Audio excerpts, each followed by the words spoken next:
My name is Nadia Popovich, and I'm a graphics editor on the New York Times climate team. Specifically, I tend to work on what I would classify as explanatory visuals. And the goal of my work quite often is to visually translate science for a broad, non-expert audience.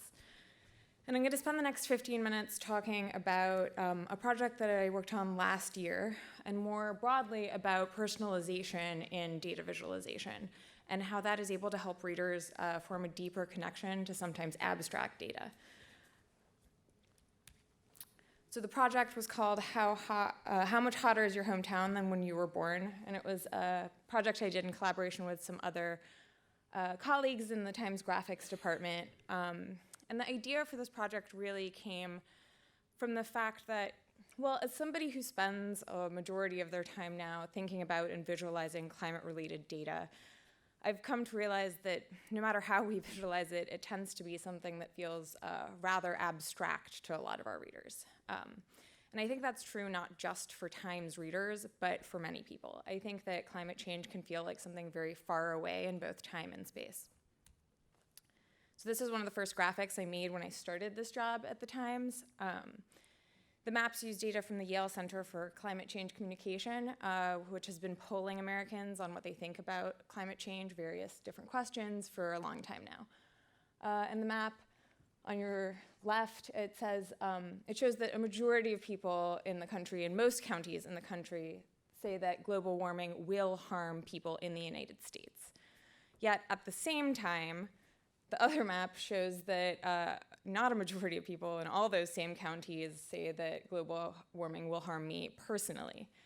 And I think these maps really show how even among people who say that climate change really will have big impacts and is a big deal, that those impacts don't necessarily feel immediate or personal. So at the beginning of last year, I really set a goal to figure out how we could bring some of the effects of climate change a little bit closer to home for our readers using data visualization. And so the question is, how do you do that? And so to answer that question, I want to take a step back and talk about approaches to personalizing data narratives more broadly. So I think that online, using interactive graphics, we are uniquely able to do something we weren't really able to do before in static graphics, and definitely not in print newspapers. And I think that we're able to make our readers active participants in a data story. Oftentimes we're even able to put the reader at the center of their own unique story, or at least a unique-ish story, in order to get across some broader idea. And so one of the ways we do that is through location or geography. This is an example, is an article from my colleagues at the Upshot. The colors look a little bit neon up there, but it's based on a national data set that looks at income mobility for children of families of different income brackets. But the article doesn't start by showing you this big zoomed out national data set, like the whole country, here are some patterns. Instead, it actually detects where you are based, I'm pretty sure, on your IP address, and centers the story in this very zoomed in view there. So if you're in San Francisco right now and you go to this article page, this is what you're going to get as the top of your story. And by doing this, you're immediately brought a little bit closer to the data. The reader has a more intimate and more human connection to it. You're able to see, okay, that's San Francisco, and you can immediately start comparing it to the rest of the counties around it, Alameda, Contra Costa, et cetera. A second way that we personalize data narratives is through demographics that allow the reader to really see themselves reflected in a data set. This is from a piece that I did at The Guardian for the 2014 midterm elections, which seems like ages ago now. And in it, you're able to click through these buttons to really see different demographic groups in Congress. So rather than just make some charts that say presented the percentage of women in the new Congress versus the percentage of women in the United States, which I actually did below this graphic, I really decided to center this piece around the reader. And I think that you-centric framing gives the reader a new and more intimate relationship to this data set. Here's another example from Nathan Yao, who I believe is here at this conference. The title says it all. This is a simulation of all the ways someone like you dies in America. And the you can be changed based on gender, race, and age. So lastly, I think another way we can personalize is through engagement. So this is by letting the user become an active participant rather than a passive consumer of an article. This is another graphic that is actually a You Draw It game, again from the Upshot. And they ask users to actively engage and take a guess at the trend for how family income predicts children's college chances. And then you get this reveal, which gives a kind of personal explanation of the trend that you're looking at. It tells you how you did compared to other Times readers, what part of the trend you maybe got right, what part you didn't, before really walking you through the broader idea. And so each of these graphics, which I just showed really briefly, they use one or some combination of these three strategies for personalizing a data story. So either location, demographics, and or engagement. But I think each of them has a similar intention, or at least from my point of view, because I'm not the author of all of those. And the intention is twofold. So the first is to humanize data by bringing it a little bit closer to the reader's actual lived experience. And the second is to create a deeper, more active sense of engagement with a data set, and hopefully to parlay that into a deeper understanding of what you're trying to show the reader. So these were my two intentions as well when I took on the project of personalizing climate data. And specifically, I wanted to focus on one of the most basic impacts of climate change, which is heat. So this is actually a graphic I made last year that shows 2017 was the second hottest year on record. And we tend to make a graphic like this every year, kind of putting into context for our readers the news that comes out usually every January of how hot that year was compared to the past. But in whatever form it takes, this is like not a very personal view. And this is the view of climate change we get most often. It's very zoomed out, it's global, which is probably fair. This is a global problem. And this graphic certainly does a good job, at least I think it does, of conveying its point, which is that overall the world is warming. But again, I think it can feel rather abstract. I mean, even this idea of annual global surface temperature, that's just not how most people experience the world. But we're able to make this same data set less abstract even just by putting it on a map. So this is very similar data, but no longer averaged across the entire world. Instead, it shows temperature anomalies at each location. And you can clearly see that global warming hasn't been equally spread across the world, and the effects of it aren't going to be equally spread either in the future. So this kind of data exists for future projections as well. This is a graphic from the 5th assessment report of the United Nations Intergovernmental Panel on Climate Change, and it shows what it says up there. So the annual mean surface air temperature change by the year 2100, and it's from a series of different models. And these kinds of projections, this is again from the IPCC, another graphic, these kinds of projections are often made out to the year 2100. But when I was thinking about this personalization project and talking through it with my colleagues, we really kept coming back to this idea that, that's just, again, something that feels quite distant. It's not necessarily something that is like at the time span most of us think on. So we wanted to experiment instead with framing this project really around a reader's lifetime. So can we show a reader how the world has warmed so far in their lifetime? We know we have that data. We know we can do it. And then can we also truncate it to show them more specifically how heat could change in the future within their lifespan.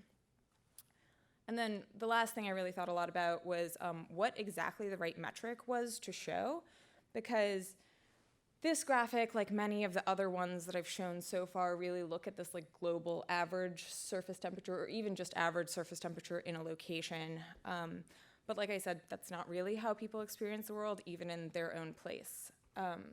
So I thought back to this other project I had done the year previously, which I worked on with my colleague Brad Plumer, and it used data from a group called Climate Impact Lab. And what they did is, instead of looking at average surface temperature, they counted what they considered extremely hot days. So these were days over 95 degrees, and how these could change over time.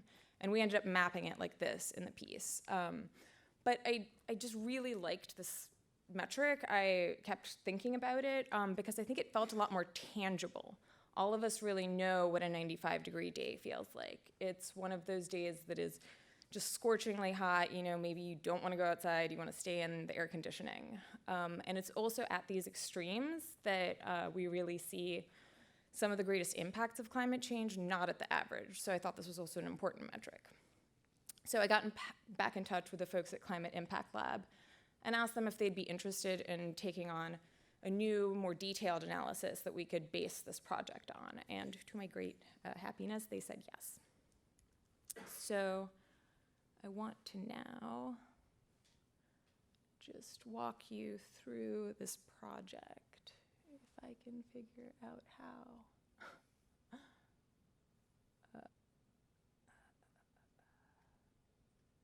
Okay, so this is the project. How much hotter is your hometown than when you were born? And I'm going to speed through this a little bit.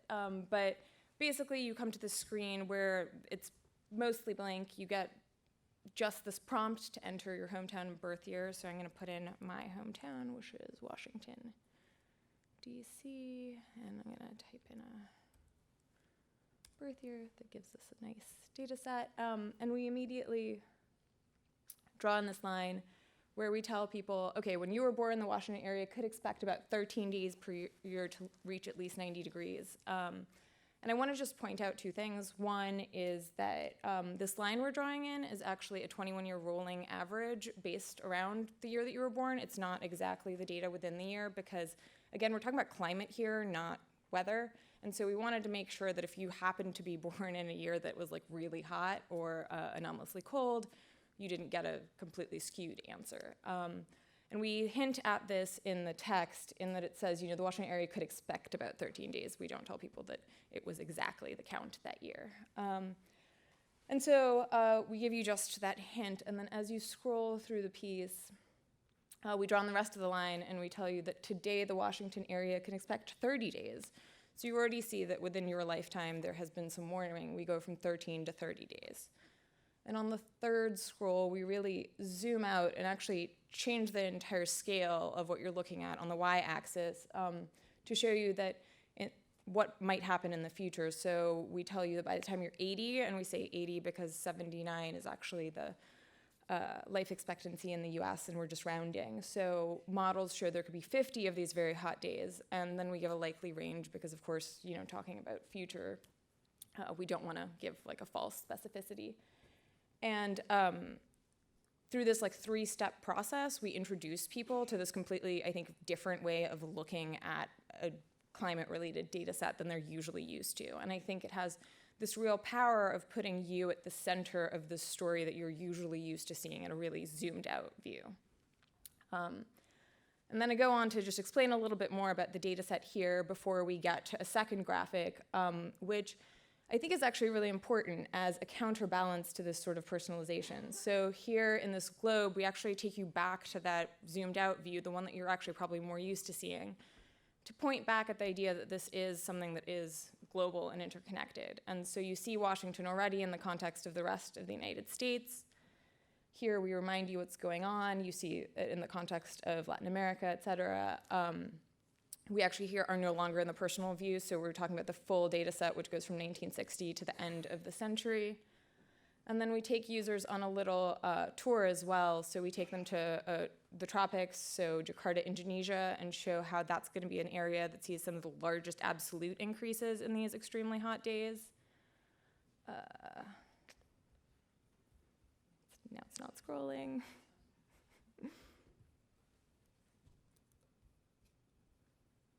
Okay, well, the next slide, we actually take them also to India, where we explain that there are 22 million people in New Delhi and show how that is going to look. And then in the third part, we take you back to Madrid to explain that even in temperate regions, you're going to see really large relative increases in these extremely hot days, even though you might not see absolute increases the way that you see in a place like Jakarta. And what we wanted to accomplish with this map here is, again, to, after we've given people this really close zoomed-in view that helps them understand climate change compared to their own personal experience, I think that really gives them a better context in which they're able to understand the rest of the data set. They have a point of reference through which they can then understand Jakarta and New Delhi and what's going on in Madrid a little bit closer, in a way that I don't think that when you just give a zoomed out map where someone kind of has to start exploring and thinking through it themselves, they just might not have that same connection. And I think that that is something that is really powerful about this kind of graphic, that really focuses on the reader's own experience rather than just presenting them with a big zoomed out data set. And I'd glad to take any questions about this project afterward, the Q&A. Thanks so much for having me.